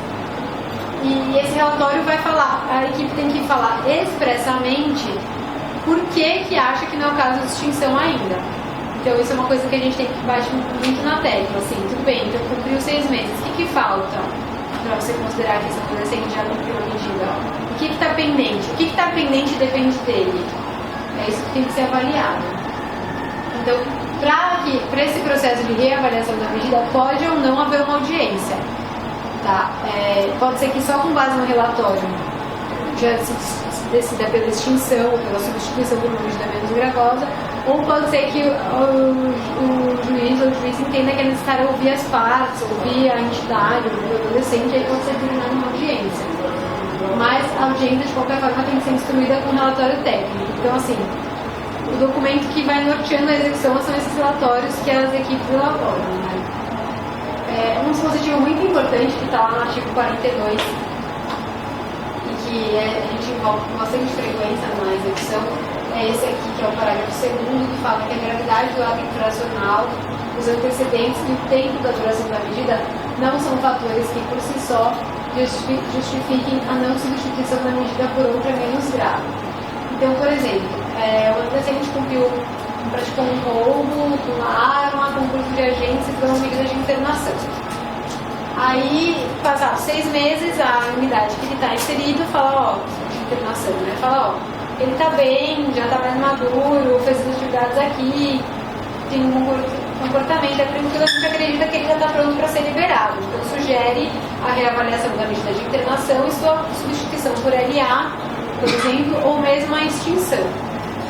É muito comum que, nesse momento, o Ministério Público se manifeste contrariamente a essa sugestão, não com base no que está no relatório, mas com base no não, mas ele praticou um ato muito grave, passaram-se só 6 meses, não é possível que ele seja liberado. Ou, o adolescente lá tem 5 passagens, e aí está internado, aí fala, não, mas e aí sugerem a liberação com 6 meses, ou 9 meses, ou 1 ano. Ah, não, mas ele é multi-reincidente, não pode ser liberado ainda. Então, isso aqui é o nosso dispositivo para contra-argumentar o Ministério Público. Porque é sempre o que eles vão falar quando eles acham que o ato é muito grave ou quando o adolescente é multi-reincidente, vai ter várias passagens e cumpriu na visão deles o que seria pouco tempo. A questão é que esse pouco tempo é uma determinação legal. Né? Uma vez que as medidas devem ser breves, a exceção é que ela se prolongue por mais de 6 meses. Então, assim, não é que um adolescente cumprir 6 meses é pouco. A regra deveria ser 6 meses, já que a lei fala que o ato de reavaliação obrigatória. Então, por que a lei, por que está previsto esse artigo aqui da gravidade, dos antecedentes e o tempo da duração da medida? Então, uma das razões é que a gravidade dos antecedentes são circunstâncias que devem ser avaliadas pelo juiz de conhecimento na hora de impor a medida. Então, quando o adolescente pratica o ato e é processado, se aquele ato foi muito grave ou não foi muito grave, quem tem que avaliar é o juiz que vai se deparar com a análise dos fatos, né? E justamente assim, por exemplo, às vezes o fato é grave mesmo, justamente por isso que o adolescente está internado. Então, de novo, você querer em série de execução usar esse mesmo argumento para justificar a manutenção da internação é um bis in idem, né? Porque esse argumento já foi utilizado e inclusive foi o que autorizou a internação em muitos casos. Então, é por isso que a lei rechaça esse argumento. A questão dos antecedentes também. Então, por exemplo, um adolescente que é envolvido com a prática de tráfico. Se ele é primário, não pode ser imposta a internação. Se ele reitera o tráfico, pode ser imposta a internação. Então, assim, só por conta disso, nesse caso, é que ele recebeu a internação. Aí, de novo, na execução, na hora de liberar, vem lá o Ministério Público e fala, não, mas ele é reincidente, justamente, ele é reincidente, por isso que ele está cumprindo internação. Então, assim, é para evitar os argumentos de bis in idem que esse artigo está aí. E em relação ao tempo de duração, é o que eu falei. O tempo de duração, pela lei, ele tem que ser curto. Então, o tempo de duração nunca pode ser um argumento contrário à liberação, porque a lei tem como princípio a brevidade. Se o princípio da lei é a brevidade, você não pode argumentar que o tempo é pouco. É melhor que o tempo seja pouco, o ideal é que o tempo seja pouco. A medida tem que ser cumprida em curto prazo. Então, esse artigo ele é fundamental para nossas argumentações, porque é o que o Ministério Público coloca também. Fernanda, eu não peguei o caso de infância e juventude, mas a decisão que condena o criança ou adolescente ao cumprimento dessas medidas socioeducativas, ela é estipulada, tipo assim, já há 2 anos. Nunca é assim? Nunca é assim. Você fala, fecha. Ela é por tempo, não sai então uma pena. Não sai uma pena, entendeu? Então, assim, por isso que tem esses mecanismos, desculpa, acho que eu fiz esse pressuposto e não sei se estava claro. As medidas, elas têm tempo, tirando a prestação de serviço à comunidade, tem prazo, ela tem que necessariamente ter prazo, né? Mínimo 6 meses. Isso, a prestação de serviço à comunidade é no máximo 6 meses. A LA é no mínimo 6 meses e a semi-liberdade é a internação também. E no máximo 3 anos. A semi-liberdade é a internação no máximo 3 anos, né? Então, assim, essas medidas que são de prazo indeterminado, LA, semi-liberdade e internação, elas devem ser reavaliadas a cada 6 meses. Justamente para que não seja lá imposta uma internação e não se fale nada até atingir os 3 anos. Então, a lei obriga que a cada 6 meses se reavalie a necessidade dessa medida, entendeu? Então, essa é a grande diferença. O que acontece? A liberdade assistida, ela pode ser imposta por prazo determinado. Então, tem muitos casos que ela é imposta por 12 meses, por exemplo. O que os juízes costumam fazer é impor eles colocam o prazo necessário à ressocialização. E aí é o prazo que a entidade de atendimento vai avaliar. Tá? Mas justamente por conta do prazo indeterminado é que tem esse sistema de reavaliação. Se discute essa possibilidade de fixar um prazo mínimo em sentença, mas o que a gente argumenta é que não há. Tá? Que o prazo tem que ser indeterminado mesmo, que essa é a lógica do ECA e do SINASM. Tá bom? Então, um outro documento importante que trata da execução das medidas socioeducativas que vale uma leitura é a Resolução 165 de 2012 do CNJ. Essa resolução, ela trata, entre outras coisas, sobre a execução de medidas. Ela tem 2 artigos muito importantes para a execução de medidas e um deles fala da reavaliação. Então, ela fala de como é que a contagem do prazo para reavaliação, então é da data da apreensão do adolescente. Então não é da data que ele iniciou propriamente a medida. Então, assim, se o adolescente é apreendido, ficou internado provisoriamente 45 dias, e aí recebeu uma medida de internação, e aí ele foi encaminhado para uma fundação casa para cumprir medida de internação, sem prazo, né? Esses 6 meses para reavaliação não vão ser contados da data da sentença ou da data que ele efetivamente começou a cumprir a medida, mas sim da data da internação provisória. Tá? Então já computa esse prazo nos 6 meses. E aí, independentemente do escoamento do prazo de 6 meses, a reavaliação pode ser processada imediatamente após a remessa do relatório enviado pela unidade de internação ou semi-liberdade ou do serviço que execute a medida de liberdade assistida. Então, assim, isso dá margem para as reavaliações que não respeitam o prazo de 6 meses, que são feitas antes. Então, o adolescente chegou lá no serviço para cumprir uma LA, logo se constatou que não tinha nada a ver com cumprir medida. Pronto. Ok, o primeiro relatório já pode sugerir a reavaliação. Não precisa esperar os 6 meses para sugerir a reavaliação. Os 6 meses é o prazo máximo. Não existe um prazo mínimo em que pode ser sugerida a reavaliação. Ela pode sugerir em 1 mês, 2 meses, 3 meses, 4 meses. Isso é muito importante de saber também. E isso só é possível por conta do caráter indeterminado dessas medidas, né? Se elas tivessem um prazo, mesmo que a lei fale um prazo mínimo, pelo mecanismo da reavaliação, mínimo de 6 meses, pelo mecanismo da reavaliação, pode ser que isso não seja respeitado. Pode ser que, em que pese a lei fale que o prazo mínimo é 6 meses, as circunstâncias daquele caso justificam uma reavaliação em menos tempo. Desde que seja benéfico, claro, né? Assim, a gente vai sustentar. Desde que seja para extinção ou substituição por uma medida menos grave. Além do artigo 42, que a gente fala que é a reavaliação legal, que deve acontecer no máximo a cada 6 meses, o artigo 43 ele traz a hipótese de pedidos de reavaliação feitos pela direção do programa, do Ministério Público, do defensor, do adolescente ou dos seus pais ou responsáveis. Então, esse é um pedido que a gente faz com bastante frequência, e a reavaliação da medida vai visar, pode visar o pedido de manutenção, substituição, suspensão ou até mesmo de extinção. Assim, como que a gente faz, por exemplo, um caso? O adolescente praticou um ato em março desse ano de tráfico, sei lá. Aí ele recebeu liberdade assistida, o Ministério Público recorreu, ele estava cumprindo a liberdade assistida, uma boa, o Ministério Público recorreu, aí 6 meses depois, 7 meses depois, chega a notícia de que o recurso do Ministério Público foi provido e foi imposto ao adolescente a medida de internação. Automaticamente ele deveria começar a cumprir a internação. Nesses casos, o que a gente faz enquanto defesa para se contrapor a isso? Pedir a reavaliação dessa medida de internação, usando como fundamento o fato de que ele estava cumprindo adequadamente o MLA. Então a gente faz esse pedido de reavaliação com fundamento no artigo 43. Por quê? Porque quais são as justificativas que a gente pode utilizar para fazer esse pedido? O desempenho adequado do adolescente com base no seu plano de atendimento individual antes do prazo da reavaliação obrigatória. Então é isso. Por exemplo, o menino estava cumprindo super bem a LA, recebeu uma internação 7 meses depois porque recebeu um recurso do MP. Aí você fala, olha, o desempenho dele era adequado, não tem por que agora agravar a situação dele. Então você pede a reavaliação da internação e a substituição novamente para LA para ele ser mantido em LA. Esse é o procedimento. Aí também, claro, a inadaptação do adolescente ao programa e o reiterado descumprimento das atividades no plano individual. Então esse é o fundamento que normalmente o Ministério Público usa para agravar a medida que foi imposta, né?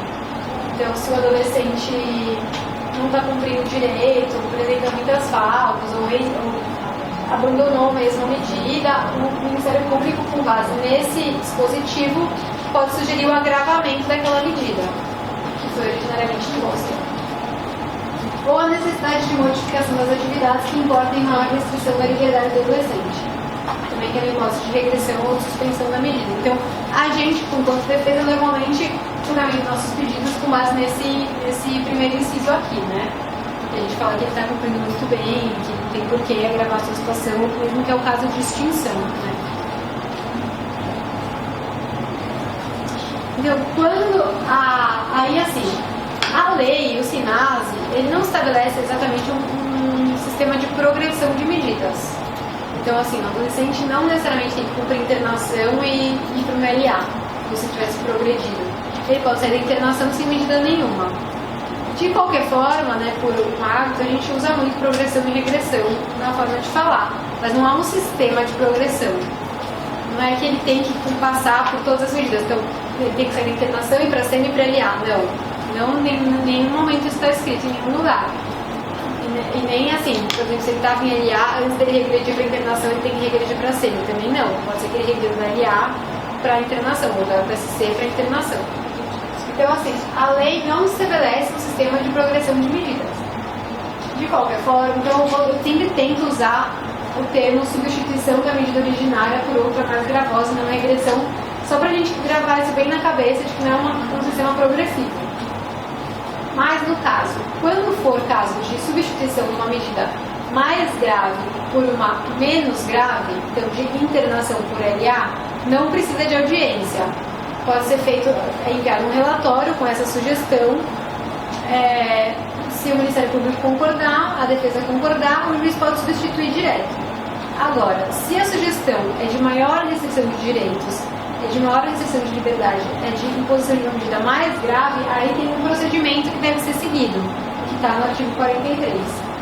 Então, o artigo 43, parágrafo 4º, vai falar que a substituição por medida mais gravosa somente ocorrerá em situações excepcionais após o devido processo legal, inclusive na hipótese do inciso 3 do artigo 122, que é a hipótese de internação e sanção, que deve ser fundamentado em parecer técnico e precedida de prévia audiência nos termos do parágrafo 1º do artigo 42.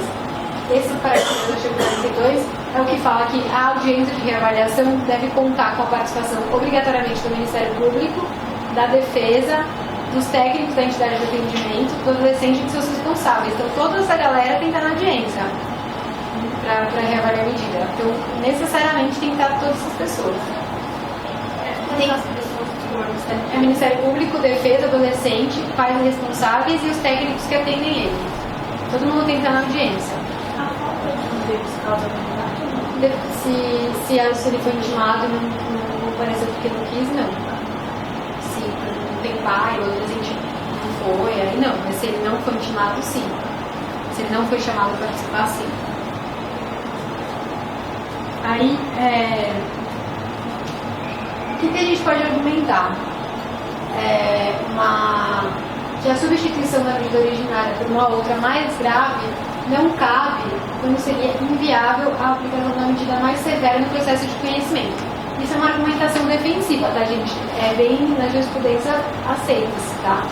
Que, por exemplo, o exemplo ajuda a gente a entender. Então, um adolescente primário praticou o tráfico de droga e recebeu medida de LA. Ele não cumpriu e aí foi sugerida a substituição da LA por internação por prazo indeterminado. É possível sustentar que é impossível ele regredir para internação por prazo indeterminado, já que, como ele praticou tráfico primário, ele nunca poderia ter sido internado. Então, a gente sustenta isso. Por acaso, já ganhei um caso assim no STJ, tem um julgado também nesse sentido, mas assim, é bem bola dividida na jurisprudência, você pode ganhar ou perder. Tem vários julgados que admitem essa regressão. Mas nesse daqui, por exemplo, que é esse vai ser de Pernambuco, né, é do STJ, esse vai ser, tem expressamente essa hipótese que, considerando-se que o adolescente foi representado por ato infracional equiparado ao delito descrito no artigo 33, caput da Lei 11.343 de 2006, praticado sem grave ameaça por essa pessoa, não havia contra a sentença notícia de reiteração do cometimento de outras infrações graves, inviável aplicar a regra prevista no artigo 113, conforme no artigo 99 da lei do ECA, né, substituindo-se a medida de liberdade por internação em prazo determinado, sendo possível apenas na regressão fundada no artigo 122, inciso 3, que se limita ao prazo máximo de 3 meses, que é a internação sanção. Então, com base nesse julgado, e a gente vai sempre sustentar que se o ato infracional que originou a execução não admitir internação, a internação não pode ser imposta em sede de regressão. Então, se o ato for de ameaça, se o ato for de furto, se for de tráfico, a gente sempre vai usar esse argumento. Enquanto defesa é o que a gente tem que falar, mas não que ele necessariamente vai ser aceito. Outro argumento que a gente utiliza para ser contra essas regressões das medidas é aquilo que estava previsto lá no artigo 1º, parágrafo 2º. Lembra que eu falei para vocês que a gente vai ver as consequências práticas daqueles objetivos, né? Então, uma consequência prática que está previsto lá no comecinho, que fala que a sentença é o parâmetro máximo de privação de liberdade, é que a gente vai falar que não pode regredir para além da sentença. Então, por exemplo, se a sentença fixou semi-liberdade, aí o adolescente cumpriu a semi-liberdade por 4, 5 meses, aí teve a substituição da semi por LA. Aí ele não cumpriu essa LA. O máximo que pode acontecer é ele regredir de volta para a semi, pela nossa argumentação. Ele não pode ser regredido direto para internação, porque a sentença estabelece o parâmetro máximo de privação de liberdade. Então, se a sentença impôs LA, paciência, o máximo que pode acontecer é uma internação-sanção, que a gente já vai ver o que é. Mas não pode acontecer uma substituição da LA por internação sem prazo. Isso também, gente, é argumentação defensiva, é o que a gente tem que sustentar, mas os juízes e o Tribunal de Justiça aqui de São Paulo ignoram essa regra. Eles admitem a regressão em qualquer hipótese. Por lei poderia, né? Por lei não poderia. Na primeira fase, se tivesse a gente vai ter que analisar se a jurisprudência. Pela lei, você pode sustentar que não pode. Porque a lei vai falar que a sentença é o parâmetro máximo de privação de liberdade. Isso é o que está na lei. O que acontece é que os juízes não levam isso em consideração, mas isso é o que está na lei. Então, assim, a lei prevê que a sentença, se a sentença, parâmetro máximo, a gente está entendendo que a sentença impôs semi. Então, o máximo que pode acontecer de privação de liberdade naquele caso é semi. Agora, a sentença impôs internação. Aí o adolescente vai, cumpriu bem a internação, foi para LA. Porque tem uma grande cultura, apesar da lei não estabelecer uma progressão de medidas, existe uma cultura de progressão de medidas. Então, é normal que o adolescente fique circulando nas medidas. É para internação, é para LA, aí não cumpriu LA, volta para internação. Enfim, se a sentença é de internação, não tem o que fazer em relação a esse argumento. Mas se a sentença não é de internação, a gente pode usar isso, tá? Se você for responder o que está na lei, você pode responder com tranquilidade que a lei veda, tá? Então, assim, a substituição... Então, o que a gente estava falando da regressão, né? Que é a substituição por uma mais gravosa. Então, o que a gente viu da regressão? Que ela necessariamente tem que ter audiência, que nessa audiência deve participar o Ministério Público, a defesa, o adolescente, os pais responsáveis, os técnicos, e que a audiência tem que ter por base um parecer técnico. Então, para que o adolescente seja regredido de medida, a equipe que o acompanha tem que sugerir isso. Por isso que a lei exige o parecer técnico. Então, não é com base na opinião do promotor, por exemplo. O promotor acha que o caso era muito grave e que o juiz errou lá de publicar o LA. Paciência. Quem tem que fazer a avaliação se a medida está adequada ou não são os técnicos da medida. Por isso que, para regredir, a lei exige o parecer técnico. Então, é a opinião técnica que vai embasar essa substituição por medida mais gravosa. Essa é a regressão. No caso... Oi. Mas o juiz ele pode decidir, ele está vinculado ao parecer? Não está vinculado. Ele não está vinculado, mas é um pré-requisito. Para afastar, ele tem que fundamentar mais. Tá? Mas ele não está vinculado, tá? Isso é bem pacífico, ele não está vinculado. Tanto no TJ quanto no STJ. Mas é isso, quando ele vai afastar um parecer técnico, o ônus argumentativo é muito maior, né? Porque na representação o MP já pede a medida que ele gostaria que fosse aplicada, seria como na denúncia ou não? Na reavaliação, você está dizendo? Não, na representação. No início do processo? Isso. Não necessariamente. Pode pedir ou pode não pedir. Porque aí o juiz ele pode dar uma... É que isso aqui a gente está falando de execução. Então, mas aí é para saber, o juiz ele pode dar na sentença uma pena mais gravosa ou menos gravosa do que é requerido pelo MP, é isso? Pode, mas assim, mas a gente vai decidir que, a gente vai sempre argumentar que não, que o juiz está vinculado ao que o MP pede pelo princípio acusatório, sob pena de fazer uma decisão extra-petita. Só que os juízes fazem decisões extra-petita e a gente perde no tribunal esse argumento, mas nosso papel é falar que ele não pode, que o parâmetro da sentença tem que ser o que o MP pediu. Tá? Sob pena de uma decisão extra-petita, mas ele pode. Mas assim, aqui a gente está falando de uma outra coisa, a gente está falando da execução da medida. Já teve sentença, o adolescente já está cumprindo a medida, e aí por alguma razão, quando o MP pede uma medida mais gravosa? Quando ele está descumprindo aquela medida. Então o adolescente recebeu LA e ele não está cumprindo a LA.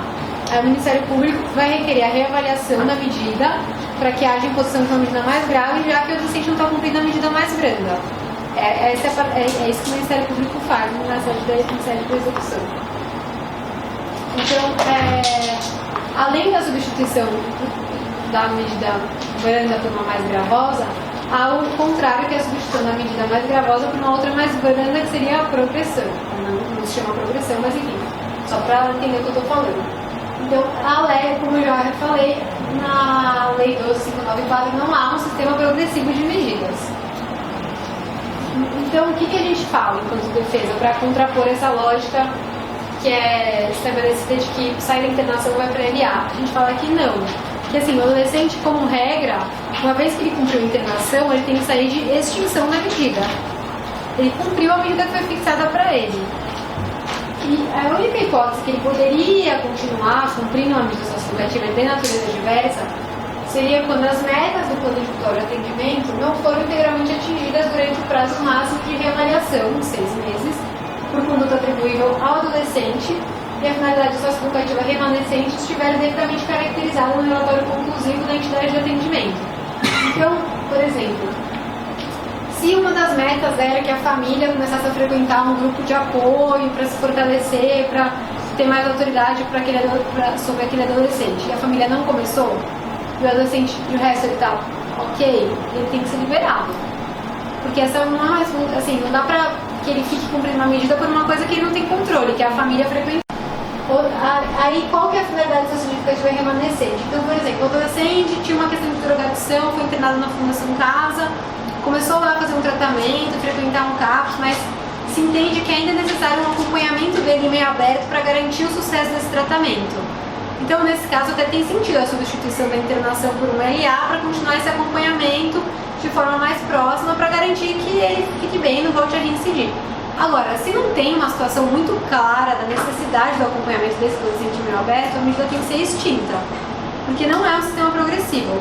Infelizmente, a prática consolidou essas histórias de internação e para LA, mas não é o que está na lei. A lei fala expressamente que a medida pode ser extinta. Então, assim, a gente viu regressão, né, possibilidade de imposição de uma medida mais gravosa e a possibilidade de substituição da mais gravosa por uma mais leve.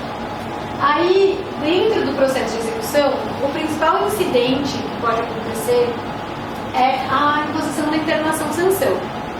Assim, como vocês devem ter visto, o artigo 122 do ECA, ele estabelece as hipóteses taxativas em que é possível a aplicação da medida de internação. A medida de internação, então, ela pode ser aplicada quando um ato infracional praticado mediante violência ou grave ameaça, pela reiteração no cometimento de infrações graves ou pelo descumprimento reiterado e injustificável da medida anteriormente imposta. Esse inciso terceiro do artigo 122 é o que a gente chama de internação-sanção. Essa é a única hipótese legal de internação com prazo determinado no tempo máximo inferior a 3 anos. Então, 3 meses. Então, o prazo máximo é de 3 meses. Aquela é a hipótese legal que não é 3 anos no máximo, é de 3 meses. As outras duas internações elas podem durar até 3 anos. Nesse caso, ela vai durar no máximo 3 meses. Por quê? Porque essa medida, o objetivo único dela é sensibilizar o adolescente para cumprir a medida mais grande. Então, ela é como se fosse um castigo por ele não ter cumprido a medida que foi imposta, mais leve. Então, o adolescente recebeu prestação de serviço à comunidade, liberdade assistida ou semi-liberdade, não cumpriu adequadamente. Qual que é o instrumento que o Estado tem para obrigar ele a cumprir? É a internação-sanção. Porque senão as medidas perderiam no caráter de executoriedade, então não cumpre e ficaria por isso mesmo. Então a lei previu esse mecanismo para garantir o cumprimento. Então é como se ficasse sempre uma ameaça na cabeça do adolescente de espada, se eu não cumprir LA, você pode ir para a fundação, não cumpriu você, não pode ir para a fundação. Então essa é a ideia da internação-sanção. O objetivo dela, diferente das outras medidas, então não vai ser cumprir meta, não vai ser nada disso, vai ser apenas o castigo mesmo por não ter cumprido a medida que foi originalmente imposta, tá? Esse é o objetivo da sanção. Então, ela é o principal incidente da execução porque ela é a consequência mais grave, tirando a regressão, mas é assim, em geral, é o que de mais grave pode acontecer quando o adolescente não cumpre a medida, porque a regressão é bem excepcional. Porque, por exemplo, a regressão da medida normalmente acontece quando o adolescente estava em descumprimento, recebeu uma internação-sanção, aí no final da internação-sanção avaliou-se que não dá para ele continuar na medida mais leve por uma série de fatores, aí a equipe vai sugerir que haja uma substituição por uma medida mais grave. Ou o adolescente descumpriu, recebeu sanção, descumpriu de novo, recebeu sanção, quando fica nessa lógica, sabe? Então, em geral, a primeira, antes da regressão, normalmente tem uma sanção. É raríssimo o adolescente foi regredido sem nunca ter cumprido sanção. Então, em geral, a regressão da medida só acontece em casos que já houve a imposição dessa medida. Então, Isso não torna a execução na vara da infância mais gravosa do que do adulto? Porque quando a gente fala na regressão, é porque ele praticou algum crime tipificado, não é? No penal. E aí, na vara da infância, a gente está falando que na verdade juízo moral. Não necessariamente é juízo moral, pode não ser juízo moral. É a inadequação do adolescente no cumprimento da medida que foi imposta originariamente. Essa inadequação pode ser aferida por requisitos objetivos que estão estabelecidos no PIA. Então, assim, a ideia não é um juízo moral, a ideia é foi estabelecido que o adolescente tem que cumprir uma liberdade assistida. A liberdade assistida pelo ECA tem como um requisito necessário que ele frequente a escola, que ele compareça aos atendimentos. Se ele não for, ele não está cumprindo. Isso é o objetivo. E aí, por conta desse descumprimento, ele pode receber uma sanção ou pode ser regredido no último caso, se for, ou vai parecer técnico. Mas assim, não é só a prática de um crime, porque senão a medida não teria coercitividade nenhuma, né? Tipo, não cumpriu o LA, pronto, fica por isso mesmo. Então, foi pensando nisso que a lei previu esse mecanismo. Mas lá não torna, eu não acho que ela torna mais gravosa, eu acho que ela tem a ver com o que o ECA prevê, que é a análise simples das circunstâncias do adolescente, a análise do conteúdo pedagógico da medida, e a análise se aquela medida é adequada para aquele caso. Então, não acho que ela torna mais gravosa. Até porque também, né, pelo que eu estava comentando, na execução também existe o descumprimento de uma medida alternativa, também pode impedir. Você pode estar no aberto ou você no aberto. Descumprir e pro fechado. Você vai pro fechado. Exatamente. Você chega aos extremos, RDD. Sim, dentro da prova. Então, assim, essa lógica é meio parecida. E aí tá. Então, a internação sanção, ela tem uma série de requisitos legais para serem aplicados, que a gente tem que prestar muita atenção, né? Então, ela é possível em caso de descumprimento reiterado e injustificável da medida anteriormente imposta. E aí, o que vai ser esse descumprimento reiterado, né? Existe uma tese institucional da Defensoria de que a reiteração pressupõe pelo menos 2 situações de descumprimento com advertência judicial anterior para caracterizar-se. Então a gente vai argumentar que apenas o terceiro caso de descumprimento é que autoriza a imposição da sanção. No mínimo, assim, o que é pacífico, o que é essa questão do seu terceiro é a nossa argumentação. O que é meio pacífico é que pelo menos tem que ser o segundo, né, o reiterado. Então, em geral, como que acontece? O adolescente está lá cumprindo a medida e ele descumpre. Aí ele é intimado para cumprir corretamente. Não intimado, por um oficial de justiça. Vai lá e fala, você tem que cumprir corretamente. Aí ele não cumpre. Aí é marcada uma audiência de justificação. Nessa audiência, a providência do juiz tem que ser adverti-lo. Olha, você tem que cumprir sob pena de internação e sanção. Se depois dessa primeira audiência em que teve a advertência judicial ele descumpre, aí então está autorizada a internação e sanção. Então, assim, normalmente demora muito para impor internação e sanção. A gente vai falar que é o terceiro, mas em geral acontece no segundo, só para vocês saberem. Mas a tese institucional da Defensoria é que pressupõe pelo menos 2 situações de descumprimento com advertência anterior para descaracterizar. Por que a Defensoria fala disso? Porque faz a diferenciação entre reiteração e reincidência, né? Então, assim, o segundo seria a reincidência. A lei não usa palavras inúteis, então reiteração é 3, não 2. E a mesma ideia no caso de na hipótese lá do 122.2, que autoriza a internação em caso de adolescente que reitera na prática de ato grave. O STJ já pacificou o entendimento de que reiteração naquele caso são 3 atos, né? O terceiro ato autorizaria. Então aqui a gente vai usar o mesmo argumento para falar que só o terceiro descumprimento autorizaria a sanção. Então, o que o MP fala, só para vocês saberem? Que se o descumprimento se prolonga no tempo, ele já dura vários meses, ele já é reiterado, mesmo que seja um único evento. Então, se o adolescente descumpriu em março, e aí ele vai para a audiência de justificação só em outubro, e ele dá todo esse lapso em descumprimento, ele vai falar que já é reiterado, porque são vários meses de descumprimento. Então, é só para vocês saberem qual que é o contraponto dessa argumentação. Então, o que a gente vai sempre sustentar é que um único descumprimento não basta para configurar a hipótese de reiteração. Isso porque a expressão reiterado, prevista no dispositivo citado, indica que o descumprimento deve ocorrer mais de uma vez. Então, por quê? E aí, por que é o terceiro? Então, eu falei, mas eu escrevi aqui também. As expressões reincidência e reiteração não são sinônimos. O legislador não se utilizaria de expressões diversas para se referir a sinônimos, pelo que fica claro que o descumprimento da medida deve ocorrer no mínimo 3 vezes. Tá? Então, é o descumprimento reiterado. Além de reiterado, o descumprimento tem que ser injustificável. Como que vai saber se o descumprimento é ou não justificado? Tem que ter uma audiência, né? Porque só o juiz ouvindo o adolescente ele vai saber a razão do descumprimento.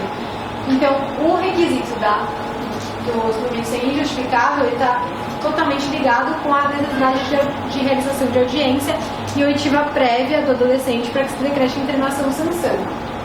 Então é isso, para saber se o suprimento é ou não justificado, o juiz vai realizar uma audiência para ouvir aquele adolescente. Ao final dessa audiência, ele vai poder ou não decretar a internação ou sanção. Isso é o que está previsto no artigo 122 do ECA, e a necessidade de audiência, ela antes de estar depois prevista na lei 12.594, ela já tinha virado súmula do STJ, que é a súmula 265, porque era absurdamente comum, e ainda é muito comum em cidades do interior que não tem defensoria, que a internação sanção, esse injustificável, não seja ferido por meio de audiência, seja ferido por meio, por exemplo, de um relatório da entidade de atendimento, falando, olha, ele não cumpre, ele porque não quer e tal, e aí antes de audiência, o adolescente recebe sanção.